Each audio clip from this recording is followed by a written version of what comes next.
What is up, everyone? JD here. Hope you're doing well today. We got a new knife to look at today. Let's jump into it.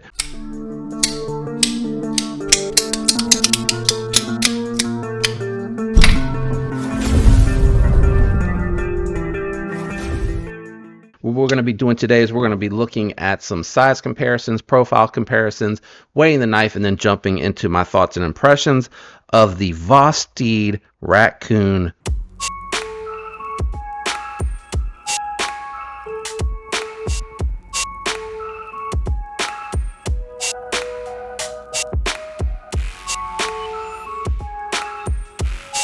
Let's jump into it. First, we'll do these size comparisons.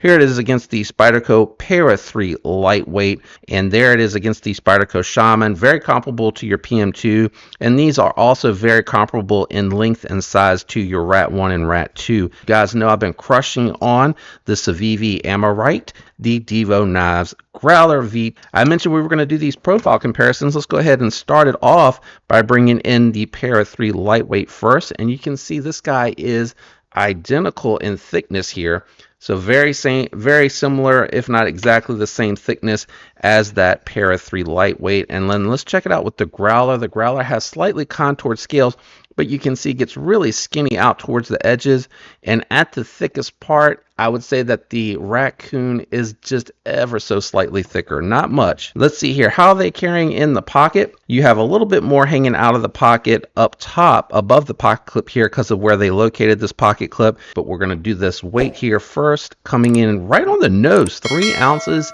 exactly. So nice weight, good size. Let's see how she cuts. All right, guys, let's see what the compression lock Raccoon's factory edge is like. Nice laser sharp.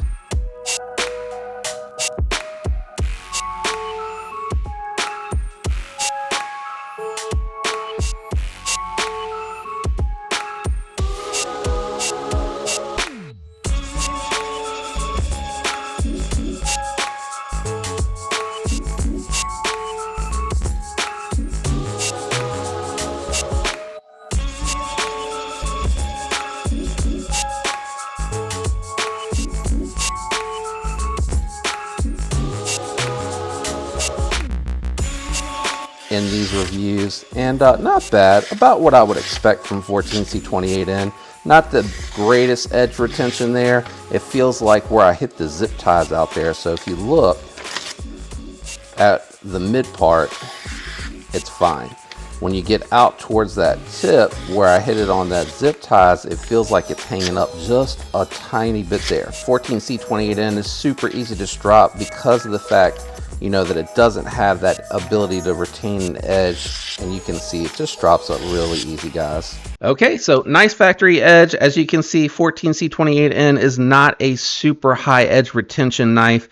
It has good, I would say good edge retention, but it is not the best in this price range by far. You can get D2, RPM 9, and 154 CM with better edge retention. This is going to be tougher, so in theory, it's going to be less prone to chipping depending on how hard you're using your knife and what material you're putting it through. But I don't feel like 154 CM, RPM 9, or D2 sacrifice that much for what you get in return, especially 154 CM. This is a Spyderco style compression lock with a button. So if you're familiar with the smock, this is that exact same setup. We're going to test the lock strength here.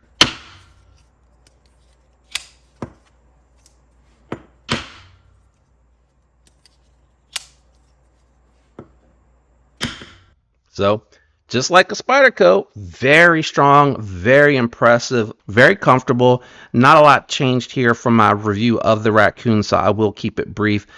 Really comfortable. It's about 3 3/4 grip here in the more secure position where you're back behind this little cutout. On this cutout, I'm able to get all 4 fingers comfortable, but my complaint here continues to be that they need to just make this part flat instead of trying to match the curvature of the blade's spine when it's in the closed position. So what they're doing is they're trying to match this curvature, just keep this a little bit more flat or even radius it out a little bit. I know it's not going to be the best aesthetically, but I just feel like it's too easy to slip forward towards that edge of that blade there. So I'd rather have that flat spot, but that is a raccoon complaint, you know, in general with this particular design. Not my favorite how they decided to do that. Everything else is very comfortable. The micarta feels very good. It's very well chamfered. I don't know why they continue to do this with their pocket clips. I wish I would have brought my corgi from the desk up here to show, but they just, I don't know why they could not go all the way to the end here. Just not with the screws themselves, but bringing the top part of the pocket clip so that it's flush and even with the back. It looks like it would have the room to do it. I don't think it would be that close. And if it's because you are worried about having to cut next to where you have that lanyard hole, just, you know, use the bead here, the standoff bead here, flip it over to the back side and have it inside there, or flip the position of the hole for that screw with that standoff so that it can be in the back, and just keep that flush and move that pocket clip up. Okay guys, what we're going to do now is we're going to transition over and we're going to go ahead and do the disassembly and take a look inside here to see what this compression lock system looks like up close and personal, and we'll get you some skiff sizes as well. All right, let's jump in here and see what we got. I'm going to grab my T6 and my T8, and we are going to take the compression lock apart from the show side, mostly because the captive pivot is actually on the non-show side in this particular instance. I don't believe you need to remove that filler tab, so just go ahead, grab your T6 and start with the rear bolt. All right. I'm not quite sure what it's sticking to. There we go. So you got steel hardware. Now you'll need your T8 for the pivot. Should be really easy to disassemble this one. And that is also steel hardware. And then you should be able to just lift the scale right off. Yep, there you go. And then you can see how it works. So here's your open stop pin, here's your closed stop pin, and the way that this works is like a compression lock. It sandwiches between the stop pin and the blade itself. So there you go, guys. You have your compression lock system there. You get to see how, or as Vosteed refers to it, as your back liner lock. Let's go ahead and just finish the disassembly. We'll check and make sure the bearing sizes and everything are the same as both of the stop pins fall out. Let me check the skiffs for the guys out there that want to see what the bearing size is on this one. My good old bearing sizing tool. Oh, I'm gonna have to take it out. The compression lock button is in the way. So this is a 5mm pivot. We'll go ahead and clean that in a second.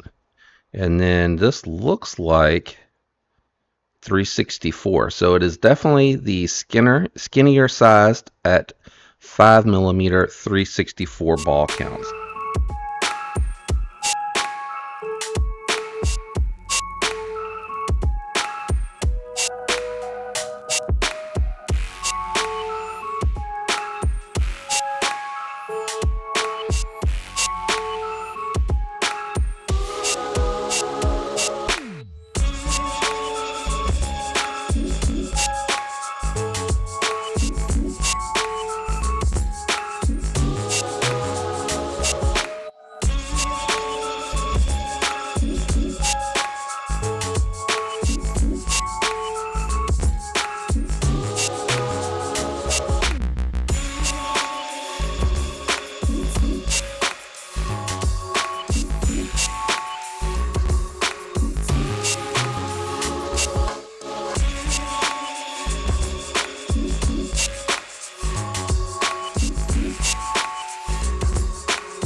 No play, nice and solid.